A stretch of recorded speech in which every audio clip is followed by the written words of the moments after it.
Working on your Ayesha and just can't quite seem to land the balance point? I know that's a really frustrating place to be. If you're currently riding that struggle bus, here are 3 things that I think are worth checking in on. Number 1, overhead mobility. To hold that strong stacked balance point in our Ayesha, our shoulder is in about 180 degrees of overhead flexion. If your shoulder mobility is limited, it's going to make it more challenging to get your hips back into that stacked line, and or your body might try to compensate in other ways, like by moving more out to the side to reduce the overhead position in a different way. These kinds of compensations can make it extra difficult to find that balance point in your Ayesha. Number 2, as well as a good range of mobility, we also need to be strong there in that overhead push.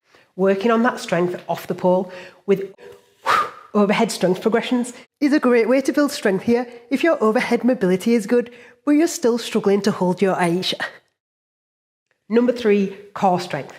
There's a lot of lateral stabilization required in the Ayesha and some spinal rotation too. So oblique strength in particular is really key to holding that balance point.